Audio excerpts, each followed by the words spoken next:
Hi everyone, good evening, and welcome to another session of case by case webinars by Small Case in association with Piper Serica. So, today we have a very special guest, someone who looks at the onset of the future, who is here to talk about the businesses of the future. And future, of course, in the world of investing is very important and something that we are always looking ahead to, looking over the horizon for to create wealth. So, everybody, please welcome Mr. Ajay Modi. Ajay, please say hi and please introduce yourself. Thank you for the introduction, Abel. Hi, hello everyone, good evening, and thank you for taking time out on a Saturday evening for this. Uh, so, businesses of the future, something companies that will create value over the next decade, companies that will create exceptional returns for the investors. That is what is the focus of the topic of my conversation with you guys today. Uh, where to find these companies? What are the sectors to look for? What are the key drivers of value and growth? What to look for in these companies is something that I will kind of delve upon. Once I do that, I will also try and give you examples of real life companies that we kind of invest in, with the thought that these companies will become from a few $1 million or a few $1 billion to tens of billions and hundreds of billions of dollars value over the next decade. So that is the thought. Um, about us, we are Piper Serica Advisors. We are a SEBI registered investment manager. We have a domestic onshore PMS product. We also manage a FPI, that is Foreign Portfolio Investment Fund, based out of Mauritius, which is for NRIs and for foreign investors. We also are present on small case, and we have 3 strategies there. I'll kind of talk about that later in the conversation. So businesses of the future, before I kind of start or talk too much about companies, I would like to ask the audience here, give a 60-second task. uh, so there is this company 15 years back. It was a market leader in the largest discretionary categories it was present in. It is a part of a large conglomerate. Also, over the last 15 years, this company has gone from 970 crores of market cap to about 1,40,000 crore of market cap recently. That's about 150 times growth. Also, fun fact, a 1 lakh rupee invested in this company in 2005 would be about 1.5 crores today. And not just that, it would be yielding more than 1 lakh rupees in dividends today. I'll give you guys 60 seconds. Any guesses for any guesses which company is this?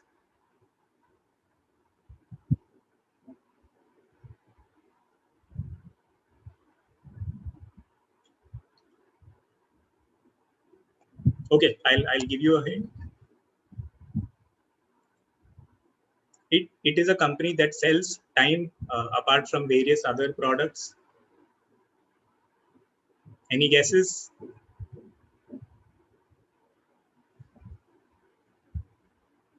Yes, I think we already have an answer.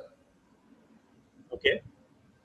So, the answer is from Valinayagam, and the answer is Titan. Titan is the right answer. So, yeah, Yeah, kudos to Titan is the right answer. Valinayagam. Correct. So, again, Titan was a business of the future. It remains a business of the future. The value generated here is humongous, and I think it will continue to generate that value. With that in mind, let's kind of get deeper into the topic. Uh, Long-term investing, long-term disciplined investing is one of the most popular ways of wealth creation.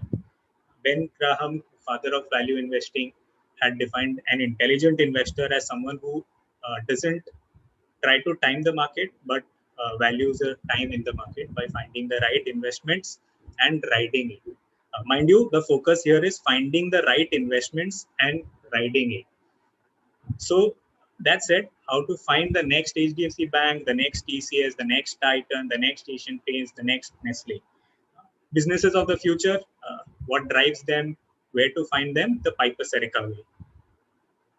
So what are the key drivers of businesses of the future?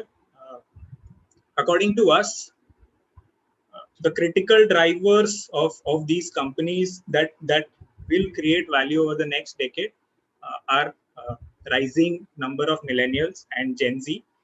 Fun fact, India has the largest number of millennials at about 32 crores. Changing consumption patterns. I mean, today, in a recent survey conducted by Mint, millennials are the ones which want to spend the most on high ticket consumer products like consumer electronics. Millennials are also the ones which who would spend more money buying a car versus the current thought of sharing a car. So I mean, something that kind of is resonating with the world today when we see auto sales going up. Other drivers are availability of global products and services. I mean, there was a time when India used to get global products launched in countries like US. Once they used to expire or their life in US was over. But today, we get these products right the next day when it is launched anywhere in the country. In fact, sometimes there are products which are launched first in India and then they make their way to the rest of the world. And not just products, even services. For example, today, the millennials and the Gen Z doesn't spend too much time watching a Star Plus daily soap. They spend their time binge watching content on Netflix and Amazon Prime and the likes. So these rising disposable income over the last 5 years, the share or wallet share of staples has gone down, which has led to disposable income rising. Also, in a recent survey that was conducted by Statista, the salary or the income growth of millennials is growing at a rate of 13% per year. So there is more disposable income which is continuously growing, and at the same time, the consumers want to spend more. The other key trait that we look at when we see or when we talk about disposable income or spending more on disposable items, consumer discretionary items, is that today's population, today's generation, the millennials and the post millennials, they don't mind taking loans or taking credit to consume. They think that, look, it is okay because I have a steady source of income that I can buy products on EMI and then clear those EMIs later because I have a good source of income and it continues to grow. Today's generation is not fearful of job losses. They know that because they are talented enough, they will find new places to work.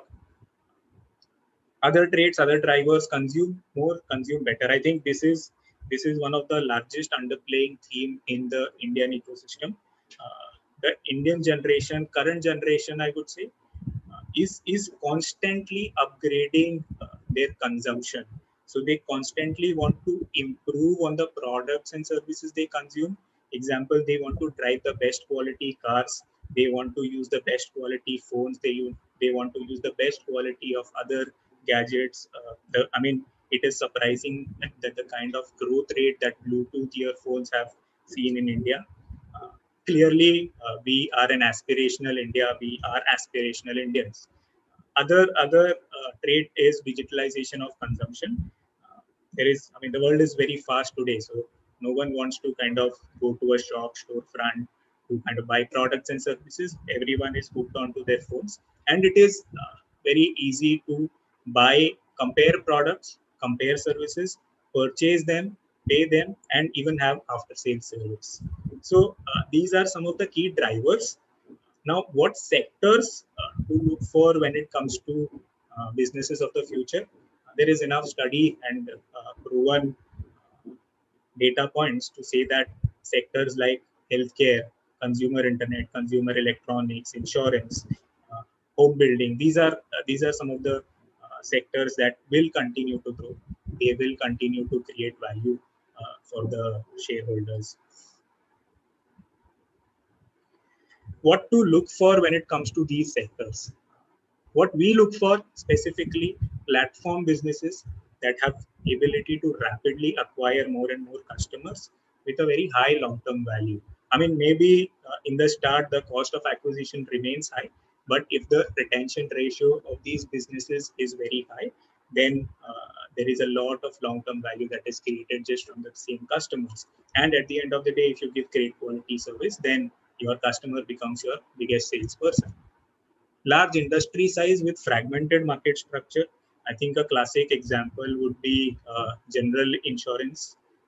So India has about 33 general insurance companies. Out of them, 6 are public sector insurers, and there are 27 private sector general insurers. Just between the 6 public sector insurers, they have seen their market share dropping from 57% in 2015 to about 37% as of 2021.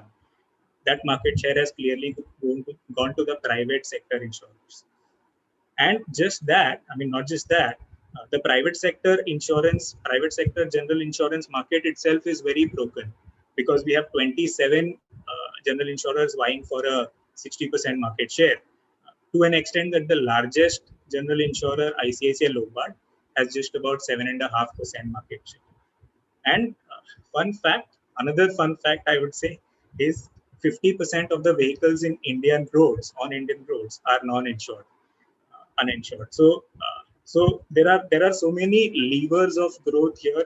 For example, in a general insurance space, you have 50% of the market which is currently uninsured. So these will get insured as road regulations tighten. You will have more number of vehicles being sold, and hence more insurance, general insurance growth. And this we are just talking about auto insurance. I mean, you have health insurance where the penetration is just about 8%. That's abysmally low number. So this is again one space where the leader ICICI Lombard is driving it from the front seat. They have created enough barriers to entry. They have created enough technology to their use to kind of scale further, acquire customers. They are a national level brand with a very strong brand recall. Another example probably would be a life insurance sector, where the leader in that space, HDFC Life, has about 12% market share today, but they have a 20% market share in term life insurance. A national level brand with a strong brand recall, with a 20% market share in term life insurance, meaning every fifth term life policy sold in India is an HDFC Life. That's how strong the brand recall of this one product or a service or a company is. Again, insurance, or there are so many such businesses where what we look for is ability to source business digitally, deliver product or service, and collect payments digitally. Not just that, even do after sales service digitally, because as we go, digital remains the theme and it will only grow bigger. Other than that, increasing share of discretionary spends, as we talked earlier, ability of the leader to become a large cap over the coming decade. Out of all the global indices, most of the global indices have a real estate player, which forms a sizable about 4 to 5% average of the index share. In India, we don't have a real estate company which is a part of, say, the Nifty 50. We think the leader of that space, Godrej Properties, it has all the ingredients that we just talked about, and it has the best shot at getting into Nifty probably over the next 3 to 4 years. Product leadership, product innovation, strong distribution network. I mean, Maruti Suzuki would be one classic example when we talk about distribution network. Maruti Suzuki has 51% market share, as I'm sure everyone here would also know. Every second car sold in the country is Maruti. Maruti has about 8,000 dealer network touchpoints. That's more than all other automobile companies' dealers put together. Maruti 8,000, the number 2 player, which is Hyundai, has about 1,200 dealers. So there is such a wide gap between the leader and the follower or the challenger, that at times it makes no sense to kind of go and invest in the number 2 company, because the number 1 company will pretty much have all these ingredients and even more. While I talked about the drivers, the sectors, and what to look for, let me touch upon, or let me kind of dive a little further by taking real life or real company examples to kind of clarify this point further. Excuse me. So Apollo Hospitals is the best in class and the most unique global healthcare platform that we have seen. But before I talk about the company, let's quickly see how the industry looks like and what is the penetration level of the industry. So hospital industry accounts for about 70% of the total healthcare spend. Out of that, 61% is accounted by private players, and the rest is unorganized or a little bit between the corporate, the local municipal hospitals. And out of this 61% to the private sector players, the industry is so broken that we have about 330 known or branded companies or hospitals in that sector. To an extent that the largest player in the industry, Apollo Hospital, has a very low market share of just about 6%. We think that the sector itself will grow and the share of private players in that sector will grow, and at the same time the smaller players will not have enough capital to be able to grow and will be either be shunted out or will be acquired by the larger players, leading to consolidation in the industry. The penetration of the healthcare system remains so low that we have just about 12 beds per 10,000 population, just about 9 physicians and 18 nursing personnel per 10,000, which is almost 2x to 3x of this on a global and other emerging country average. So clearly increasing penetration, increasing household incomes that will drive better quality healthcare, ability of the leaders or ability of the branded companies to give better quality of service, better quality of products will continue to lead growth in and growth of demand in the healthcare ecosystem in India. That's about the industry in the gist. The largest player, Apollo Hospital, the company has about 71 hospitals and 10,200 plus beds. It has a 6% market share. Not just this, the company has a network of 4,000 pharmacies. This is by far the largest network of organized pharmacy chain anywhere in the world, not just India or not just Asia, anywhere in the world. To an extent that the number two player, the number two pharmacy player, has just about 1,700 pharmacies all over the country. So the difference, the sheer difference between the leader of a growing space, it creates so much barriers that the number two player will always remain number two. In fact, the focus of innovation of companies like Apollo Hospital is so much that over the last 4 quarters, they have created a healthcare app called Apollo 24/7, which is a telemedicine and e-pharmacy app. The app has about 3.7 million user registrations, 3,200 plus doctors, 2,300 plus consultations, and about a million weekly average users. With this, has Apollo Hospital or Apollo 24/7, the app has become the largest telemedicine and e-pharmacy, among the largest in the country. I mean, quickly, the presence of, for example, Apollo Hospital, which is a complete 360-degree platform. If you look at it, they have pharmacies at one end, they have diagnostics chain at one end, they have a clinic network of about 1,000 plus clinics, which serve specialities like dental, dialysis, sugar, and then they have, of course, a network of their own hospitals, 71 hospitals and 10,200 beds, which is only growing further.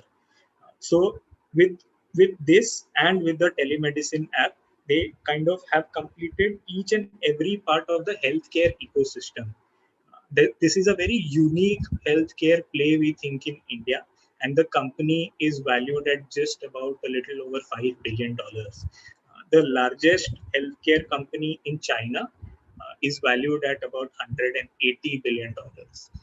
Not just this, the largest telemedicine app in India itself, apart from Apollo 24/7, the other competitor is valued at more than $1 billion. So, I mean, the sheer size of the industry and the focus of organized players and the access to national level presence, strong backend infrastructure has helped them create a network which is so formidable and irreplaceable. In fact, Apollo, here to talk about Apollo 24/7's app, not only drives growth for places that Apollo is not present in or for only the internet ecosystem, but it is also a great funnel for Apollo's other business units like the pharmacy, the hospital. It increases footfalls across all of Apollo's physical presence. And that's just one example. Uh, the other example probably which kind of connects well with the millennial generation, the product innovation, or the strong market leadership or network effect that we talked about earlier is InfoEdge. InfoEdge is a company that owns Naukri, 99 acres, Jeevan Sathi, Shiksha.com. They recently acquired imjobs.com, so they own imjobs.com also. And from the cash flows that they generated from these platforms, they had invested and incubated a company which is today called Zomato. They are the second largest or one of the largest shareholders of Zomato at about 20%. So this is a company which gives us access to platforms like Naukri, 99 acres, and at the same time, the largest food delivery apps like Zomato and the largest policy distribution apps like Policy Bazaar. The company has formalized its startup investment venture through a venture fund, and I think going forward we will get a lot more of the unicorns that will come from this fund. Uh, Across the owned platforms, the company remains category leader or platform leader in each of the platforms that it is present in, to an extent that it is about 80% market share in the hiring or recruitment market with Naukri.com.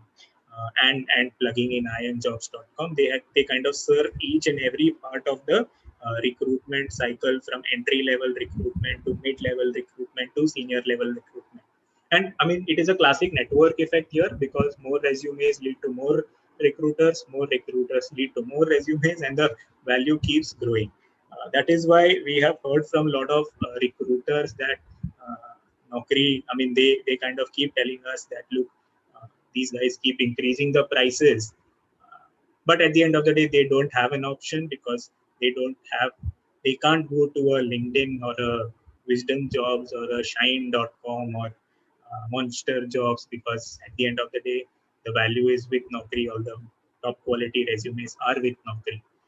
The other platforms, of course, 99 acres, as the new generation gets into home purchase. That is where they start their home purchase research from, 99 acres and Magic Bricks. So, I mean, again, these are platforms which continue to drive growth from new age consumers with product innovation and top quality platforms. Quickly, I mean, Zomato, again, market leader, with about 50% market share.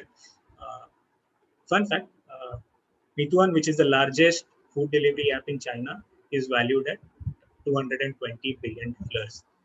With India and China having similar or same demographics and consumption patterns, I am sure food delivery ecosystem in India will also expand to grow to a few hundreds of billions of dollars, and Zomato, sitting right in the center of that, will kind of continue to drive growth. Policy Bazaar, again, I mean, one of the platforms which kind of is the market leader. Every second policy sold in the country is from Policy Bazaar. They have about 50% market share and distribution, and I mean, currently valued at about $2 billion, which is fairly low compared to the global competitors, which are north of $20 billion. So again, I mean, that is where future growth will come from. The other company that I would like to talk about is Dixon Technology. But yeah, before Dixon, let me quickly take you through the sector. India's electronics penetration remains very, very, very low, at about 40% or 45% compared to the global average of 72% and China's average of about 90%. I mean, look at some of the category penetrations. Washing machine is as low as 12%, AC as low as 5%. So this industry itself is expected to grow at about 30% CAGR just over the next 5 years. Uh, and most of the value, while brands will continue to create value for themselves and the shareholders, there is a lot of value that will be generated by the outsourced manufacturers. Dixon, being the largest of them, is expected to continue to drive that growth from the front. And not just the brands which are focused in kind of outsourcing their manufacturing. The government also has shown a strong focus in making India a globally competitive manufacturing hub with the announcement of PLI schemes. Uh, I would not like to get into very granular details of the PLI scheme, but for the comfort of the audience here, this is a scheme where the government will give about 5% subsidy to for a large volume or large revenue. The focus is to create or to make the larger manufacturers more cost competitive so that they can make most of the electronics that are consumed in India be made in India. In fact, in January, India turned a net exporter of electronics. That was the first time ever that the country like ours saw exports of electronics. And the key companies that are driving this are Dixon. Quickly, the share of electronic manufacturers in the total electronic manufacturing was about 31% in 2015, grew to 44% in 2020, and is expected to go to probably more than 60% by 2025. Um, we have a question which from Vishwa Raja. Is Dixon the next MRF in the next decade? MRF is a company which Vishwa didn't kind of give any bonus or anything of that sort. So it continued to grow its share price secularly, but at the same time the volumes started dropping, and it was very difficult for a lot of people to participate. Uh, Dixon, on the other hand, has already announced a 1:5 bonus. Coming back to this, so electronics production by nation, China again remains 51% market share leader. India, which is one of the largest consumer of electronics, is just about 2% when it comes to manufacturing. So again, a company like Dixon will continue to drive growth irrespective of wherever the stock price today is. I mean, it manufactures LED TV, mobile phones, washing machines, lighting bulbs. It manufactures every electronic item except for ACs today. It has an 8% market share in overall electronic manufacturing, which is expected to grow to a very large number. To an extent that every second uh, LED bulb in India is manufactured by Dixon today, and literally every washing machine in India is manufactured by Dixon. With its tremendous presence across all the categories, it has ability to work with some of the most renowned Indian and MNC consumer electronics brands like Samsung, Philips, Motorola. So again, I mean, consumer electronics remains a category where the Gen Z and the millennials and the pre-millennials, everyone will want to spend more, right? Because everyone wants to have the best quality phone, they want to have the best quality television, probably more than one television in a home. So again, it's a category which will continue to grow, and the leader will continue to manufacture more. In fact, Dixon recently also said that it is looking at the currently undergoing PLI scheme for manufacturing of laptop and related products. Not just that, I mean, a company like Dixon has so much ability to mine the existing customers because it kind of already works with almost all the electronic brands. So, I mean, they started manufacturing bulbs for Philips, and then they went into other product categories. They started manufacturing television for Samsung. then they went into manufacturing feature phones for Samsung, and then now they are getting into manufacturing smartphone for Samsung. So I mean, they have already acquired or already built relation with these brands, and kind of will continue to mine these brands further. But the stock price has gone from 2,700 in 2017 to about 20,000 currently, which is about almost an 8%, eight times growth. So the key question here is, what about valuation? I would say that, I would quote Albert Einstein here: everything that can be counted does not necessarily count, and everything that cannot that that can be counted cannot necessarily be, everything that counts cannot necessarily be counted. So what I would or the message that I want to give out from this quote is that, look, there is only a limited value to price to earnings multiple or enterprise value multiples or book value multiples. I mean, there is so much other than this. So valuation or these valuation parameters are not the only parameters when it comes to making investing decisions.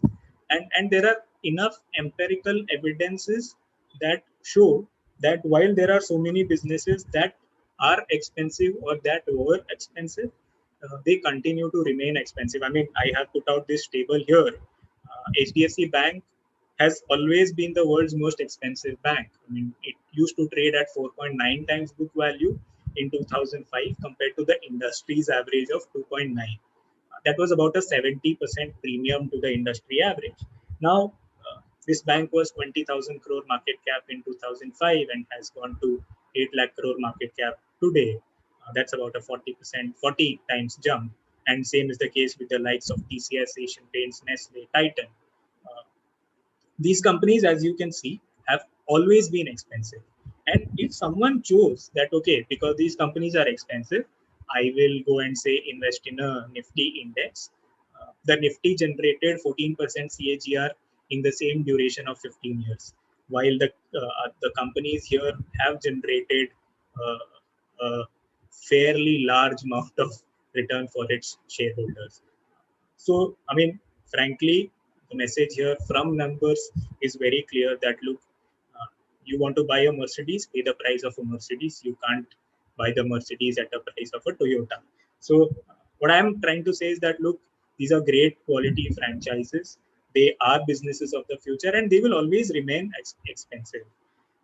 But at the end of the day, these are the companies that we kind of relate with. I mean, I'm sure everyone who wants to get their house painted will first look at Asian Paints rather than going to any other the Bergers or the Nerolans. Or, for example, consume when you consume, say, coffee, the first thing that comes to mind is Nescafe. To an extent that uh, in railway stations in India, it is not called coffee, it is called Nescoffee. So that is the kind of value that these brands generate, the kind of brand equity that they create, and that is why they were expensive. They are expensive, and mind you, they will remain expensive. But at the end of the day, they continue to create value for shareholders. That being said, these were the key traits to kind of look for businesses or look for in businesses of the future, uh, and some of the examples or some of the case studies which we think we at Piper Serica think that it will continue to create value for its shareholders. Um, okay, so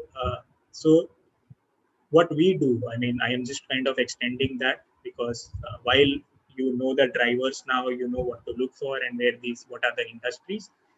I We kind of have formalized or put a process around this. So which is a 4-step process. What we do is we identify industries which will grow over the next decade, and we look for the leaders of that industry. Having said that, we don't blindly go and invest in the leaders. We test the leaders' competitive strength through Michael Porter's high forces model to establish the long-term competitive advantage or a long-term competitive edge. I mean, very clearly, companies like Apollo Hospitals has created enough competitive edge for itself that the number 2 and number 3 player while they are trying to gain some market, they continue to struggle. I'm sure, for example, when we talk about healthcare, we all know what is happening with, say, the number 2 or 3 player, the Fortis, or for example, when we talk about Naukri.com, we know that probably we would be the last people to go on a monsterjobs.com. So, so kind of to establish the long-term competitive edge, and then to establish a fair value range, because as I said, you would want to pay the price of a Mercedes to buy a Mercedes, but again, you can't pay the price of a Bombardier jet to buy a Mercedes. So while we will pay some premium for great quality companies, there is always so much that we can pay. And the last but not the least, managing the risk of the portfolio. So we think that these 4 steps create exceptional returns, and so far so good. It has worked for us. Uh, so we use Michael Porter's 5 forces model for our research. I mean, that kind of is more than 50% of our research and investment decision making. This model kind of helps us, or helps anyone understand the competitive edge that the company has created, the kind of products and the kind of services, the power of suppliers, the power of customers, what is the threat of new entrants, what is the threat of substitutes, and how strong competitor in the industry is this company. Kind of it helps us do a 360-degree research. So this is our track record. I mean, using the thesis of investing in businesses of the future that will drive growth. We have seen the value that it has generated. We have seen the compounding that some of these businesses have generated. We continue to believe in this strategy, and so far we have had great returns. I mean, you can see it on your screen. We have beaten almost all our peer groups hands-on. So we have a 22% CAGR for 5 years. Our inception was February 2015 as an investment manager, and from then to today, last 6 years, we've had a 24% CAGR. So we are present on small case. We have 3 strategies. Our core strategy is wealth compounder, which is the same strategy as the PMS and the FPI. We also have ED plus, which is emerging dominators, and formidable dozens, which is a large strategy. About quickly the soft checks about us. We have myself, Ajay Modi. I have my colleagues Abhay Agarwal and Rajni Agarwal. We 3 are the part of the investment committee. The research team is about 6 members, and then there are 2 people in investor relations, 2 in accounts, and 2 in compliance. So we are a 12-member team. We are a SEBI registered PMS again. So yeah, that kind of sums up my thought today. I would like to kind of end my thought process, or this monologue with a thought, or with a quote from George Soros. It said that if investing is entertaining and if you're having fun, you're probably not making any money, because good investing is always very boring. And if I have to extend the example of Titan that we started the presentation with, the company grew your money 150 times over last 15 years, while there was probably, these last 15 years saw everything, including the global financial crisis, the quantitative easing, the change of governments in India, the demonetization, the GST, the COVID. I mean, we've had everything, and while we saw everything, this company continued to grow its value for the shareholders. With that, I would like to kind of end my side of the world. The floor is open for Q&A.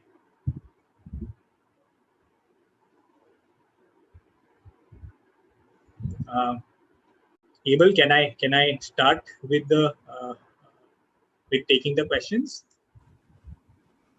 Sure. Please start taking the questions. Yeah, the Q&A session is now open, guys. You can post in all your queries in the chat box, and So Ajay will be answering them. yeah, Yeah. so I have the first question from Rishabh Surana. How do I see Lalpath Labs as a competitor of Apollo Hospital? I think Lalpath is not really a competitor. Lalpath is only a pathology lab or a diagnostic center. Apollo Hospital is a much bigger play. Their largest stream of revenue includes pharmacies and hospitals. They also have diagnostics chain, which is now their new focus. They aim to become leaders in diagnostics in the southern geography, and then kind of look at other parts of the country. So clearly, Lalpath is not really a competitor, and it is very small player in the entire healthcare ecosystem compared to Apollo Hospital. Uh, So I have the next question from Sachin. Its PE is 162. Is it worth investing? I think this is for Dixon. He says it is so overvalued. I agree with you, Sachin. It is overvalued. But honestly, how many listed companies do you have which have shown 100% or more than 100% growth in the last quarter, or have shown a very high double-digit growth in a COVID year? I am sure we don't know too many. Uh, to kind of extend that a little bit, Dixon did a revenue of about 6,000 crores in FY20, or is expected to close the year of FY21 at about 6,000 crore revenue. In 2025, if Dixon was to exhaust or use its PLI scheme completely, uh, then it will have to do 10,000 crore of revenue just from mobile phones.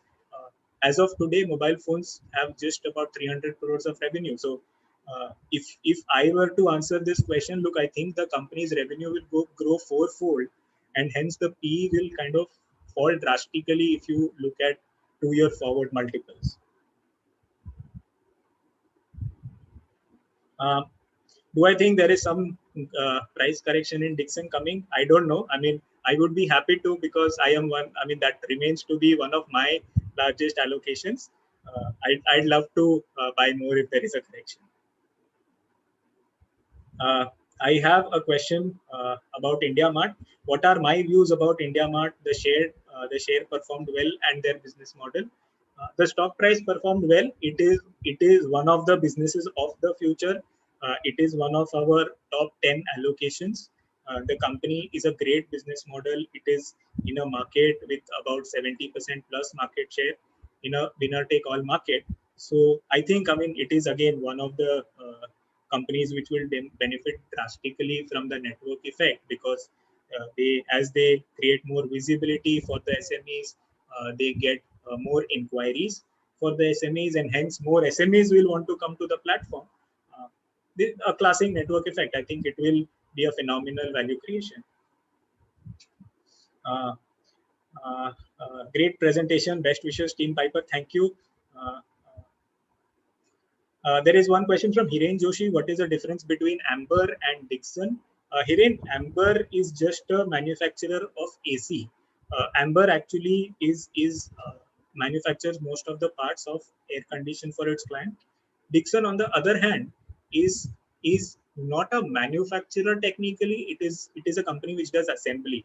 So it kind of brings most of the parts together and does assembly, which gives them tremendous scale. To an example, if Amber was to do an incremental contract for, say, a Blue Star of 100 crores, Amber will need to do a capex of about 60 crores. Whereas if or say a real example, Dixon is manufacturing the internet routers for a large telecom company. The revenue for this from this business is going to be 120 crores somewhere next year, and the capex that they had to do for this is just about 10 crores. So I mean, the kind of difference that is quite visible.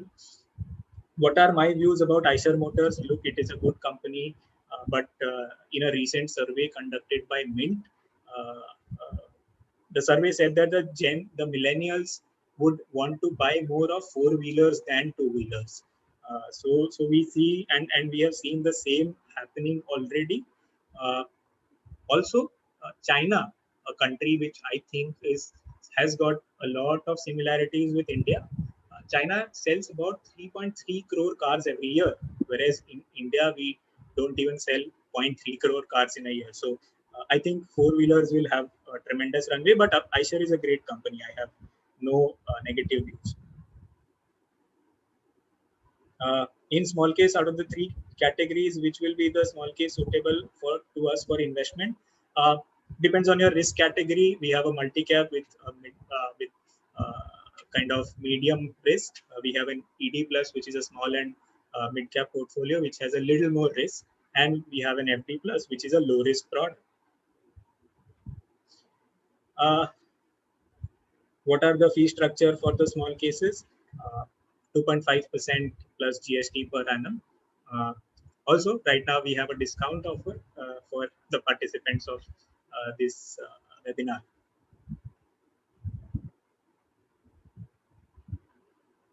There are hundreds of great companies that are really awesome to invest in, but it doesn't make sense in investing in 100 companies. So how do we filter from those 100 companies? Uh, I mean, all of my presentation is about that. You look at what are the key drivers, uh, where wallet share of consumers is growing, which are the companies which are innovating more. And honestly, I don't think there are 100 awesome companies. I think there are probably 50 awesome companies. Sachin, I would like to correct your number from 100 to 50. Probably after that 50, it will become easy for you to filter it out. Uh, what are your views on platform businesses like IEX and CAMS? CAMS largely works for, or most of its business comes from mutual funds. We have seen market share erosion in mutual fund industry, and I'm sure all of us here are going to invest in stocks directly now and not go to mutual funds because they haven't made any decent return for the investors. So yeah, I mean, CAMS, I think will find it difficult unless mutual funds come back. IEX, yeah, it is a great platform, though we have stayed away from it so far because uh, electricity is kind of very heavily regulated and the exchange itself is seeing very large regulation changes. Apart from that, yeah, I mean, uh, companies like IEX or even MCX, which is the largest commodity exchange platform, they remain great businesses. Is it a good time to invest now or wait for a correction?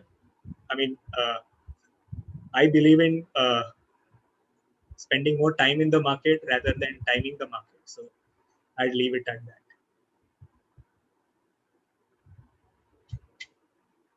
You have a deep study on Tata Motors. What's your uh, thought on their business strategy? Vikrant, I think Tata Motors is kind of getting their mojo back. They are doing very well in passenger vehicles. I think commercial vehicles is something that will do well probably as we come out of the down cycle. But their biggest overhang remains JLR, where the company is continuously spending more money.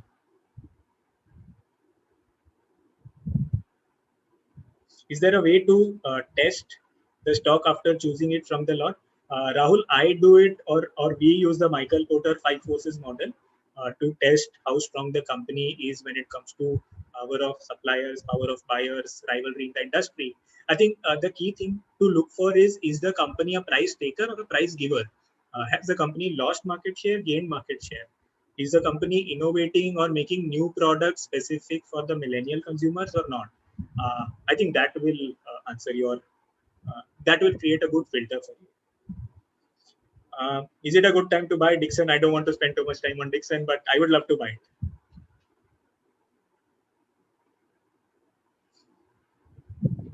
Can we consider Just Dial in place of IndiaMart? And is Webhub Global overvalued? I haven't tracked Webhub Global too much. Between Just Dial and IndiaMart, look, Just Dial is a company which has completely missed out on the internet ecosystem because they took 4 years to create a proper app.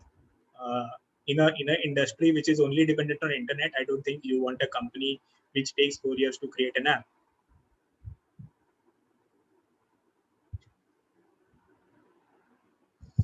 Your view on Apollo, how much is it worthy buying now?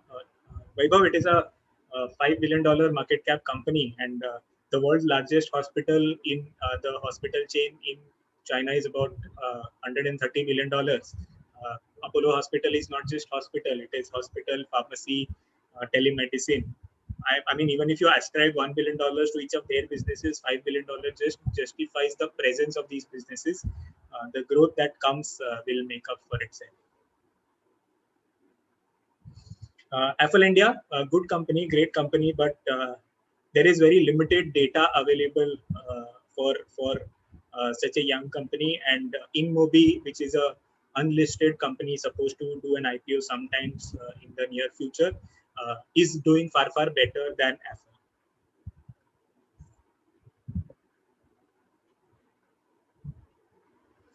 As the IT industry boom over, I don't think so. India will continue to be the outsourced coder for the world, but I also think India will become the outsourced manufacturer for the world.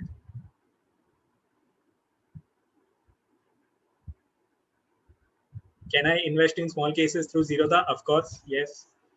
Minimum amount required about 3 lakhs. I mean, it will change to 3 lakhs. Right now, it is about 2.5. Any thoughts on Honeywell Automation? It is a great company. Very difficult for most investors to buy because, I mean, currently it is a 40,000 rupee stock. Honeywell Forge, which is the application for manufacturing automation or operational optimization and automation, is the world's largest application, and in India it is also the largest. So yeah, I mean, great company, great platform, MNC, so you don't have to worry about corporate governance. Yeah. My thoughts on DMart: look, it is expensive and it is in a very competitive space. It has competition from the likes of the e-tailers, which is the Big Baskets and the Amazon Fresh. It has competition from the big boys like the Reliance. It has competition from the others like the Nature's Basket or More Mega Store, which is again an Amazon company. So it is expensive. It carries its own risk. It is a good company. It might struggle for growth. So that's why I think it is a little too priced. Sivaram, views on PNB? Sorry, I don't invest in PSUs, and not because I think that they are bad investments, but PSUs essentially were created for a social reason. They don't have a profit mandate, or they don't. Their largest shareholder, which is the government, hasn't mandated them to create market cap or profits. So yeah, I wouldn't recommend an investor going to a PSU for investments. And you have so many good quality private sector enterprises. I don't know why someone should go to PSUs.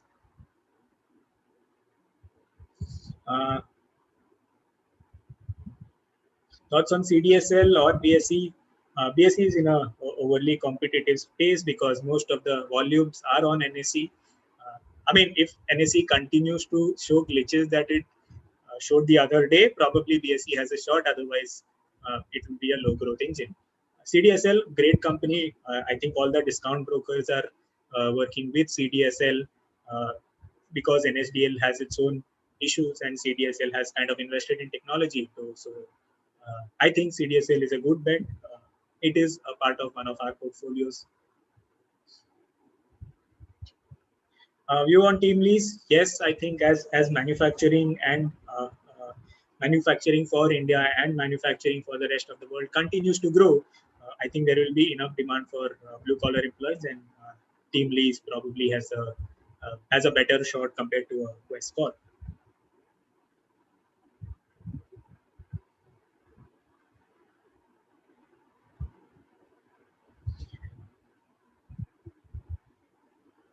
What is my view on Wipro, Infi, HCL? We don't kind of invest in export companies because it is. I mean, it is a business of the present. Honestly, it will continue to see lower growth. I don't think these are businesses which will grow north of 20%. I don't think these are companies which will create. I mean, these are outsourced units. They don't have any national level brand presence, and I honestly don't think that it will create exceptional return. So if you want a steady state return, yes. Okay, last 5 minutes. Please type in your questions if I have missed out on any of them, and then we can wind up.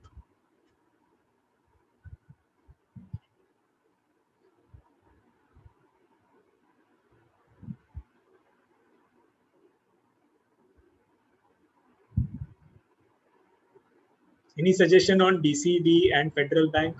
Uh, Two small banks. I think if you are really looking to play banking as a sector, I would look at probably not more than the top two private sector banks. I mean, uh, when you have the likes of HDFCs and the ICICIs which are doing well, I don't know why should one take risk by getting into the DCB and Federal Bank. My view on Balkrishna Industries, outsourced tire manufacturer. If the industry continues to grow, BKT will continue to grow. Yeah. Uh, Views on alkyl amines. I honestly don't track the stock, um, so I would kind of refrain from giving any views. Uh, Kushagra asking future of home improvement and white goods in the next decade. I think home improvement and white goods both sit perfectly in the businesses of the future industry. The industry is very fragmented, so I think both the industries will do very well. I would play the white goods industry through likes of a Dixon because I can play the growth of all the brands in all the categories. Home improvement, you have a lot of tile companies, you have a lot of paint companies that will do well. So yeah, I mean the space is something that will create value. Manufacturing outsourcing is interesting. Any example of these companies? I mean, two of these examples are Dixon and Amber. They are great quality. They've got a very steady and visionary management. We have outsourced manufacturers which do manufacturing for a lot of automobile equipments also. That is also a space I think which will find more value. Link for small cases, it is there. I mean, piperserica.smallcase.com if I were to say. Uh, Hindustan Unilever, I think, again, great quality company, better franchise, better presence than anyone else. They recently acquired Glaxo's food business, and I think that will become a new driver for growth for them.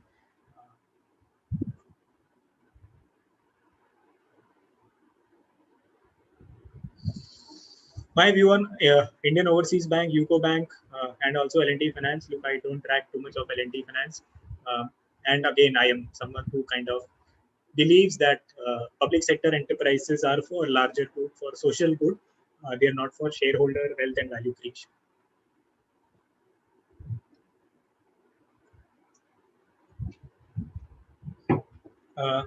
Nowadays, with the kind of power the big few companies hold, will it be possible to see another Google, Apple, Reliance? I think there will be a lot of another Reliances. I think there will be more number of $100 billion companies by the end of this decade in India, whether listed or unlisted. But the number of $100 billion companies or more than $100 billion companies will grow. Google, Apple, I think Google is its own world. But there are companies the likes of India Mart that I can say has the best shot at becoming an Alibaba. Apple, I don't know. Uh, Probably electronic manufacturer like Havells has a better shot at it. Uh, I think Dixon is a company which can become the size of Indian Apple someday. Uh, so with this, I would kind of like to conclude my day, my presentation. I wish everyone a great year, and I wish everyone a very long wealth and value creation journey. Uh, Maybe if there are any queries, you can get in touch with us. You can write to us or call us, and we'll be happy to answer. Thank you, everyone, and have a great weekend. Thank you so much, Ajay, for this. I mean, again, like I think in the beginning of the webinar, you told everyone thank you for being here on a Saturday evening. But on behalf of Small Case, I have to say thank you, Ajay, for coming on a Saturday evening, taking the time, making an extensive presentation, and then answering all the questions and queries that you can. That spreads a lot of value and knowledge to all young investors and budding investors. And I'm really grateful that you did this. Thank you so much. So before you leave, again, is there anything else that you would like to give away or give or tell something to young investors or budding investors of India? Uh, Couple of I will not take too much time, because again, as I said, we are winding up and we don't want to waste anyone's Saturday evening further. But as a message, what I would like to leave is that, look, markets will remain expensive. Markets can go up, markets can go down. Investment opportunities are there. Uh, don't wait for a correction. Start somewhere, because otherwise you will miss out. Probably not. There will be a correction. There can be a correction. There can't be a correction. I don't know. I mean, no one knows. So spend more time in the market rather than timing the market. Look for great companies, buy them, and don't do any activity. I mean, just look at the way these companies will create value for you. And of course, I mean, for attending this webinar and listening to 1 hour of my thoughts, probably monologue for most of the time and a dialogue for the later half, there is a special giveaway. I thought, Abel, you will announce that, but now I am taking the stage. So there is a coupon 21 FY21, which will give you a flat 21% discount on the fees. The discount will be applicable on new investments and on renewals also. Uh, the discount is valid from 1st March to 31st March 2021.